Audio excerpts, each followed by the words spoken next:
Il y a plusieurs choses, parce qu'à l'évidence, c'est un sujet très grave, très dramatique. Vous avez évoqué, Michael Darmon, Henri Queuille. Vous auriez pu rajouter une autre citation d'Henri Queuille, dont Allons-y. la devise était « ne rien faire pour durer ».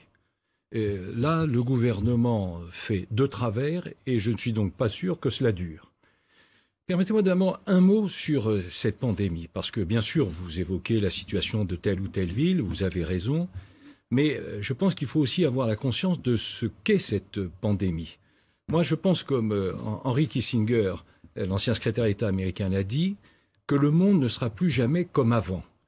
Et que quelque part, nous sommes dans la situation de ce que notre pays a connu au lendemain de la guerre de 14-18. Vous savez, c'est le moment où on a découvert que la France, le Royaume-Uni n'étaient plus les leaders mondiaux. Ça s'était déplacé, c'était allé vers les États-Unis qui étaient la puissance émergente.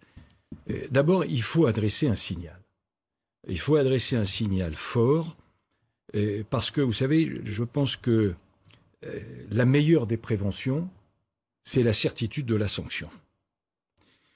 Et vous prenez l'exemple de ce commissariat attaqué de manière incroyable au mortier, au cocktail Molotov, par une trentaine d'individus, et c'est miraculeux qu'il n'y ait pas eu de blessés, puisqu'il y avait 2 policiers qui étaient à l'extérieur, qui prenaient leur pause et fumaient une cigarette.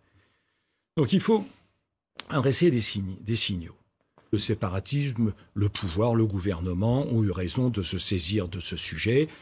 Vous savez que le problème n'est pas l'islam qui est une foi, mais l'islamisme qui est une idéologie qui encourage une société parallèle, une économie parallèle, des commerces parallèles, des écoles parallèles et ainsi de suite.